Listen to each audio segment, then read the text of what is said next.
The message arrived at 8:17 on a Tuesday morning, and by 8:18, I was no longer part of my own family. I was sitting alone at my kitchen table in Columbus, Ohio, stirring cream into a cup of coffee that had already gone cold. Rain tapped softly against the window above the sink. The house was quiet except for the ticking clock on the wall, the same clock my late husband had bought for me 20 years ago.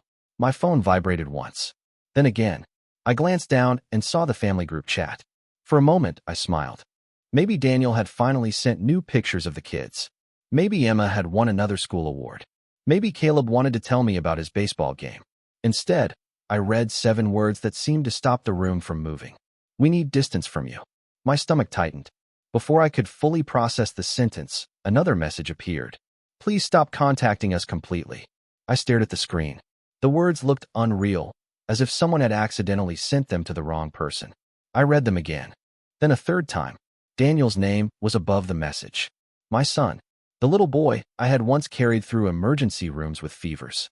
The boy who used to leave hand-drawn Mother's Day cards on my pillow. The boy who once told me no matter what happened, we would always have each other. My hands trembled slightly as I scrolled upward, expecting an explanation. There wasn't one. No argument. No conversation. No warning. Just 2 sentences that erased an entire lifetime. Then I noticed something else. Ashley had already left the group chat. A few seconds later, Emma disappeared. Then Caleb. One by one, the names vanished until I was staring at an empty screen. It felt less like a family conversation and more like a door quietly closing. I didn't call. I didn't text back. I didn't beg for answers. I simply sat there while the coffee cooled and the rain continued to fall. Across the room, family photographs lined the mantel. Thanksgiving dinners. Christmas mornings. Summer vacations at Lake Erie. Smiling faces frozen inside wooden frames. Looking at those pictures, it was impossible to connect them to the message on my phone. I wanted to believe there had been a misunderstanding. Some mistake. Some terrible confusion that would be fixed with a single phone call. But deep down, a different thought was beginning to form. This had not happened overnight. People do not wake up one morning and decide to erase someone they love. Something had been building for a long time. I just hadn't seen it. Or maybe I had refused to see it. Outside, the rain finally stopped. A pale strip of sunlight pushed through the clouds and settled across the kitchen floor. I picked up my phone one last time and looked at the message again. Then I locked the screen and set it face down beside my coffee. If my family wanted distance, I would give them distance. What none of us knew that morning was that their message was not the end of my story. It was the beginning. The first week passed more slowly than any week I could remember. Every morning, I woke up expecting to find a message that would explain everything. Every morning, there was nothing. I still followed the same routine I had followed for years. I made oatmeal for breakfast. I watered the flowers on the back porch. I watched the local news while the coffee brewed. The habits remained, but the purpose behind them seemed to have disappeared. Several times a day, I caught myself reaching for my phone. I would see a funny story online and think Emma might enjoy it. I would hear about a baseball tournament and wonder if Caleb was playing. Then I would remember. They had asked for distance. I told myself I would respect that. The silence inside the house felt different now. Before, it had been peaceful. After Richard passed away 6 years earlier, I had learned how to live alone. There was a difference between solitude and rejection. Solitude was a choice. Rejection arrived without permission. One afternoon, I opened a hallway closet looking for a winter blanket and found a cardboard box filled with old family projects. School drawings. Handmade birthday cards. Construction paper covered in glitter. I sat on the living room floor for nearly an hour, carefully turning over each piece. One card from Emma showed a stick figure with silver hair standing beside 2 children. Across the front she had written, "Best Grandma Ever." The letters were uneven because she had only been 7 years old. I traced the words with my finger. It felt like looking at evidence from another lifetime. Later that evening, I stood in front of the mantel studying the family photographs. At first glance, everything looked perfect. Smiling faces, holiday dinners, matching sweaters at Christmas. But the longer I looked, the more questions surfaced. When had Daniel stopped calling just to talk? When had Ashley started answering invitations on his behalf? When had family gatherings become events I learned about afterward instead of beforehand? The changes had been small. So small that I had ignored them. One missed invitation became 2. One canceled visit became several. A forgotten birthday call. A holiday schedule change. A promise to reschedule that never happened. None of those moments seemed important on their own. Together, they painted a picture I could no longer ignore. This distance had not started with a text message. The text message was only the final chapter of something that had been unfolding for years. That realization hurt more than the message itself. Near the end of the second week, I drove to the grocery store on the other side of town. As I pushed my cart through the produce section, I saw a woman from my church. We exchanged polite greetings. Then she asked a simple question. How are Daniel and the grandchildren doing? I opened my mouth to answer and realized I did not know. Not really. I smiled politely and said they were busy. On the drive home, her question stayed with me. I knew less about my own family than a stranger assumed I did. When I pulled into my driveway, the late afternoon sun stretched long shadows across the lawn. I sat in the car for several minutes, staring at the house. For the first time, I allowed myself to consider a possibility I had been avoiding. Maybe the silence was not temporary. Maybe nobody was coming back tomorrow with an apology. Maybe I needed to stop waiting. The idea settled into my mind slowly over the next few days. If nobody was coming back, then perhaps it was time to stop standing at the window waiting. That was easier to say than to do. 43 years of motherhood does not disappear because of one message. Every habit seemed connected to Daniel and the children. Every corner of my house held some reminder. One Saturday morning, I drove past the soccer fields where Caleb used to play. The parking lot was full. Parents stood along the sidelines with folding chairs and coffee cups. For a moment, I almost pulled in. Then I remembered I had not been invited to a game in over a year. I kept driving. Later that afternoon, I stopped at a small bookstore downtown. It was the kind of place I had always meant to visit, but never seemed to have time for. While browsing the shelves, I ran into a woman named Karen from my church. We had known each other casually for years. She smiled warmly and invited me to join her for coffee. We spent nearly 2 hours talking. Not about family problems. Not about disappointment. Just ordinary things. Books. Travel. Gardening. It struck me how long it had been since I had enjoyed a conversation without worrying about whether I was saying the wrong thing. Before leaving, Karen mentioned that several women from the community met every Thursday evening for a social group. She encouraged me to come. I thanked her politely but made no promises. Old habits are difficult to break. For years, I had organized my entire schedule around being available for my family. Even after they stopped including me, part of me remained on standby, waiting for a call that never came. The following Thursday, I almost stayed home. I stood in my bedroom looking at my reflection, trying to find a reason not to go. Then I noticed something. The excuse I was searching for did not exist. Nobody was expecting me anywhere else. So I picked up my purse and drove across town. The meeting took place in a community center near the river. There were about 15 people there. Some were retired teachers. Others were widows. A few had recently moved to Ohio. They welcomed me as if I belonged. Nobody asked awkward questions. Nobody treated me like an obligation. When I returned home that night, the house felt different. It was still quiet, but the silence no longer felt quite as heavy. Over the next few weeks, I continued attending. I found myself laughing more often, sleeping better, thinking less about my phone. Then one afternoon, something unexpected happened. While scrolling through social media, I noticed a photograph posted by someone I barely knew. It showed a birthday party at a restaurant in Columbus. Balloons decorated the room. Children smiled around a large cake. At the center of the picture stood Emma. It was her 16th birthday celebration. My chest tightened, not because I had missed it, because I had never known it was happening. As I studied the image, another detail caught my attention. Daniel was there. Ashley was there. Dozens of relatives and family friends were there. Everyone looked happy. I stared at the screen for a long time. Then I noticed a comment underneath the photograph. A woman wrote, "Ashley always does such a wonderful job keeping the family together." The words should not have mattered, yet something about them lingered. For the first time, a question entered my mind. What exactly had Ashley been telling people about me all these years? That question stayed with me for days. I did not obsess over it. At least, that is what I told myself. But every time I watered the flowers on my porch or folded laundry in the quiet of my home, I found myself replaying moments from the past. Small moments. Easy moments to dismiss when they happened.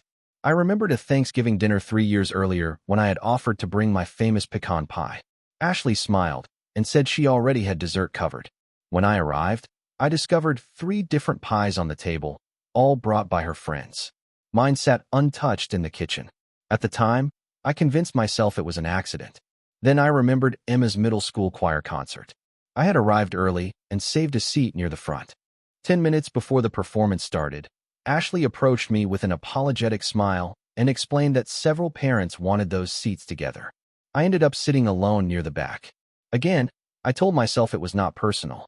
One memory led to another. A family vacation I learned about from photographs. A birthday dinner scheduled on a night I had never been informed about. Holiday plans that seemed to change without warning. None of those incidents looked cruel by themselves.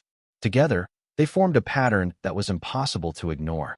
The realization was painful, not because I suddenly hated Ashley, but because I finally understood how long I had been making excuses for people who were slowly pushing me aside. One Thursday evening after the community group meeting, Karen and I stopped for coffee at a small cafe overlooking the river. The conversation drifted from gardening to family, and eventually she asked whether I had spoken to my son recently. I hesitated before answering. There was no point pretending anymore. I briefly explained that we were not in contact. Karen listened quietly. Then she said something I did not expect.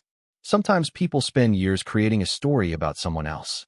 By the time the truth appears, everybody already believes the story. Her words lingered in my mind long after I returned home. A week later, I received an unexpected phone call from a woman named Susan. We attended the same church, but had never been particularly close. She sounded nervous. After a few moments of small talk, she finally asked if everything was all right between me and Daniel's family. My heart sank. Why do you ask? There was a long pause. Then she admitted she had heard concerns about me from several people over the years. Concerns that I was controlling, difficult, unable to respect boundaries. The words felt strangely familiar, not because they were true, but because they sounded like they had come from the same source. Susan quickly added that she never believed those stories completely. Still, hearing them spoken aloud left me staring at the kitchen wall long after the call ended. For the first time, I understood that I had not simply been excluded. Someone had been carefully shaping how others saw me. The family photographs on my mantle suddenly looked different. I was no longer asking why they had disappeared from my life. I was beginning to ask who had benefited from making sure they did. After my conversation with Susan, I stopped looking at the situation as a personal failure and started looking at it as a puzzle. Not because I wanted revenge. I simply wanted to understand what had happened to my family. The following Saturday, I climbed into the attic searching for a box of Christmas decorations. Instead, I found something else. Tucked behind several storage bins was a collection of old folders and envelopes that I had not opened in years. I carried everything downstairs and spread it across my dining room table. For most of the afternoon, I sorted through papers while sunlight moved slowly across the hardwood floor. There were school records from Daniel's childhood, photographs from family vacations, old insurance documents, and dozens of handwritten notes. Then I came across a folder labeled Home Purchase. I opened it and stared at the contents. Inside were copies of checks I had written nearly 15 years earlier. One helped cover the down payment on Daniel and Ashley's first house. Another paid for emergency roof repairs shortly after they moved in. A third covered legal expenses during a difficult financial period. I sat back in my chair. Until that moment, I had never added everything together. Not because I kept score, but because parents rarely think that way. We help because we love our children. We give because their success feels like our success. Yet as I continued sorting through the paperwork, a pattern emerged. Whenever Daniel and Ashley faced a challenge, I had stepped forward. I watched the shadows lengthen outside my window while memory after memory returned. Babysitting Emma and Caleb several afternoons each week when they were younger. Driving across town whenever someone needed help. Canceling personal plans because family came first. None of those sacrifices had bothered me at the time. What surprised me was realizing how often my support had been accepted without question. The next Thursday evening, I arrived early for the community group meeting. While helping arrange chairs, I found myself laughing with people who had known me only a few months. The ease of it felt unfamiliar. Nobody expected anything from me except my company. Nobody measured my worth by what I could provide. On the drive home, I realized something important. The people I had recently met knew almost nothing about my past, yet they treated me with kindness and respect. Meanwhile, People who had known me for decades seemed convinced I was a burden. That contradiction stayed with me. A few days later, I received another unexpected call. This time it came from an old neighbor named Robert who had moved to Florida several years earlier. During our conversation, he casually mentioned seeing social media posts from Ashley over the years. He hesitated before speaking further. Then he admitted that many of her posts hinted at difficult relationships, emotional stress, and complicated family dynamics. She never used my name directly, but people had filled in the blanks themselves. When the call ended, I sat quietly in my living room. For months, I had wondered why so many people seemed distant. Now I was beginning to understand. A story had been written about me long before that message arrived. The difference was that nobody had ever asked for my side of it. The more I learned, the less interested I became in defending myself. That surprised me. For weeks, I had imagined what I would say if Daniel called. I had rehearsed explanations in my head.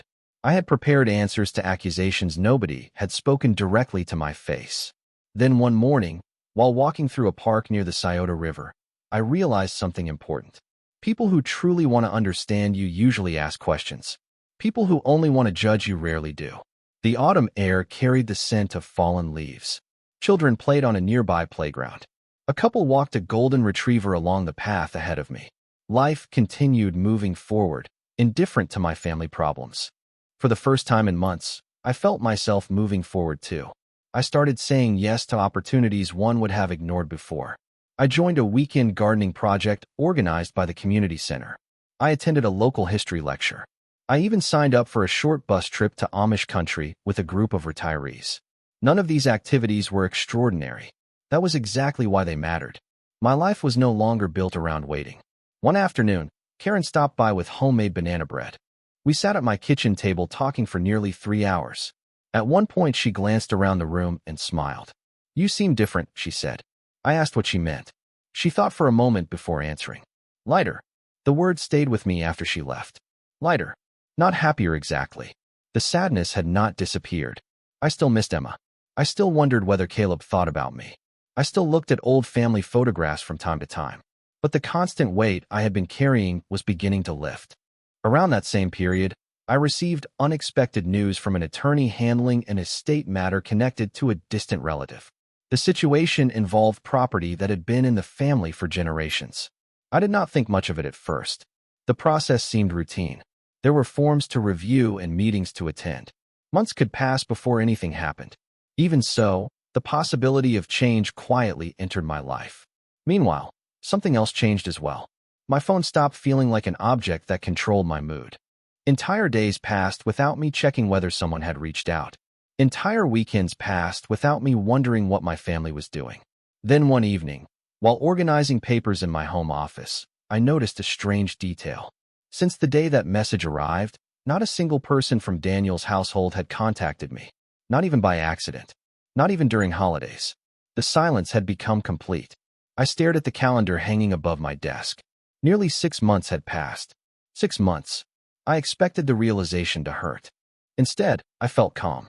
Because during those 6 months, I had slowly built something they could not take away from me. A life that belonged to me again. What I did not know was that somewhere beyond my quiet routine, circumstances were beginning to change.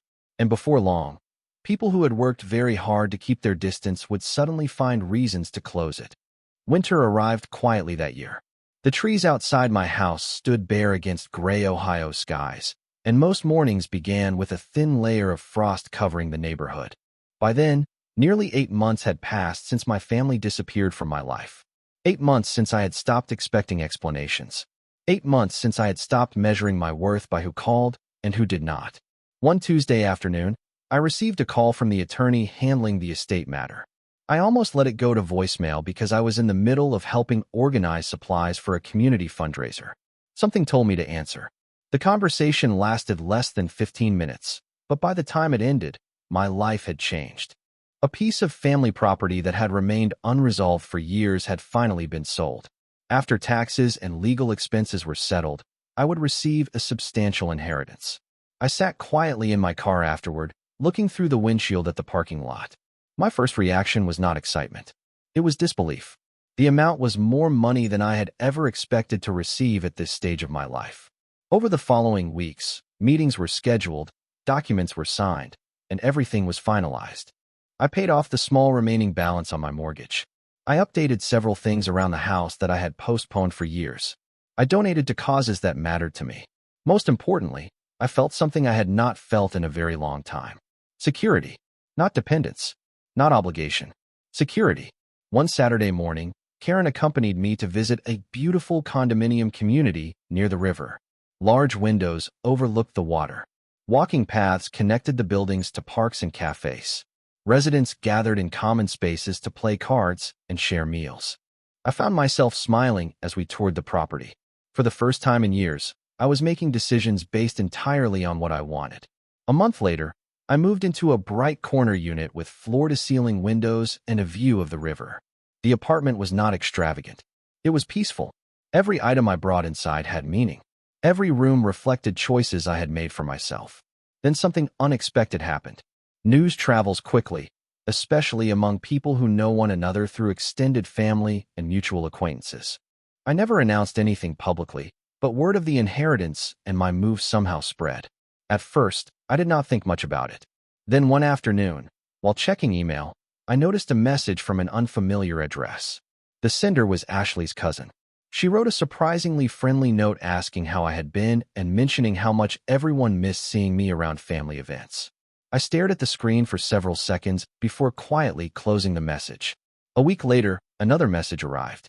Then another. Different people. Similar tone. Friendly. Curious. Interested. The timing felt strange. After months of complete silence, people suddenly seemed eager to reconnect. I could not prove anything. Maybe it was coincidence.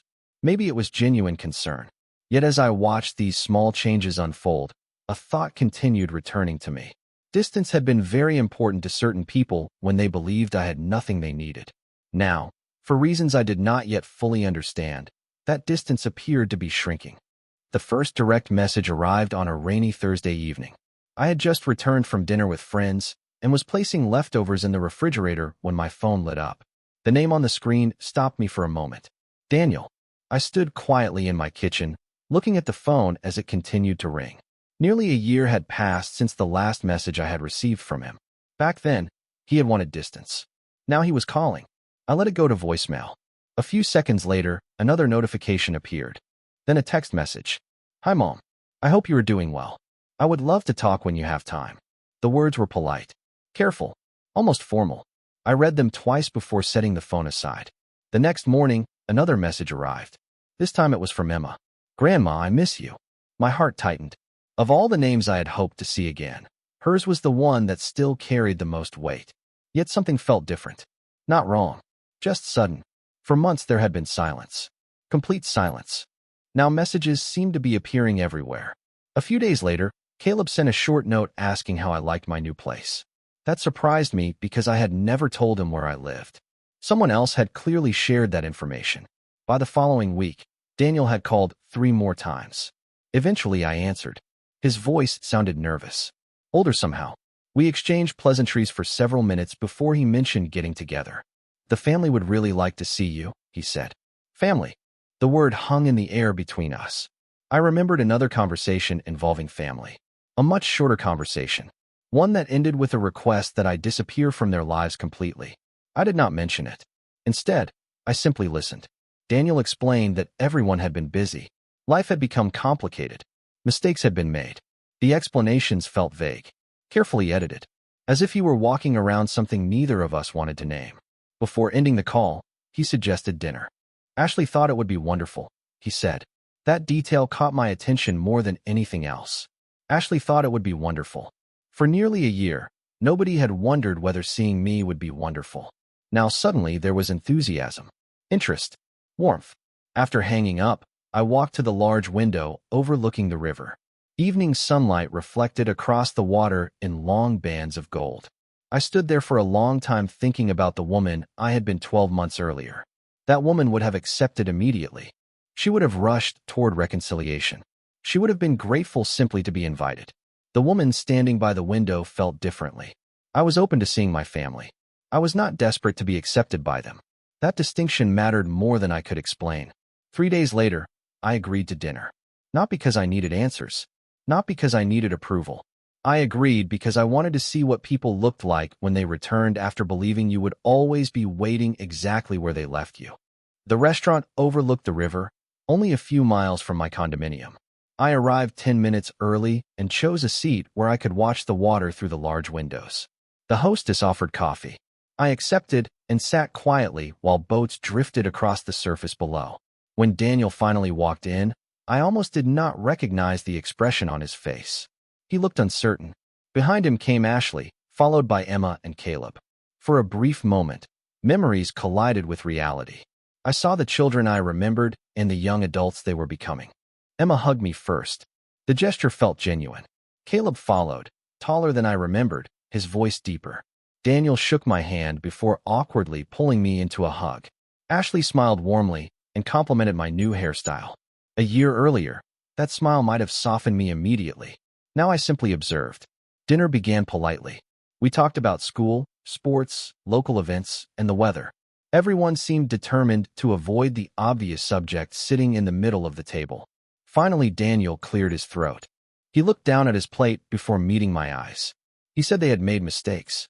He said the past year had given him time to think. Ashley added that families sometimes go through difficult seasons. I listened without interrupting. Then I reached into my purse and removed a folded sheet of paper. I had printed the message months earlier, not because I planned to use it, but because I never wanted to forget what had actually happened. I placed the paper gently in the center of the table. Nobody spoke. Daniel recognized it immediately. Ashley looked away. The silence lasted several seconds. I respected your request, I said calmly. You asked for distance. I gave you distance. No anger entered my voice. No accusation. Just facts. Emma stared at the paper. Caleb lowered his eyes. Daniel looked older than his years. Ashley finally spoke. She said they had believed certain things. She said misunderstandings had grown over time. She said communication had broken down. I nodded. Perhaps all of that was true. But none of it changed the message. None of it changed the months of silence that followed. I folded the paper and returned it to my purse. Then I told them something I had only recently learned myself. Losing contact with all of you hurt more than I can explain. But rebuilding my life taught me something important. Love and access are not the same thing. Nobody responded. The river moved quietly beyond the glass. After a long pause, Daniel asked whether we could start over. I looked around the table. At my son. At my grandchildren. Even at Ashley. Then I smiled gently. Starting over is not possible, I said. But moving forward might be. When dinner ended, we walked outside together. The evening air was cool. Emma hugged me again. Caleb promised to call. Daniel thanked me for coming. As I watched them leave, I realized something surprising. I no longer needed them to understand everything. I no longer needed them to approve of me. The greatest gift that year had given me was not independence, money, or even peace. It was clarity. I had spent most of my life trying to hold my family together. Now I finally understood that my value had never depended on whether anyone chose to stay. And for the first time in a very long time, I walked away feeling completely whole.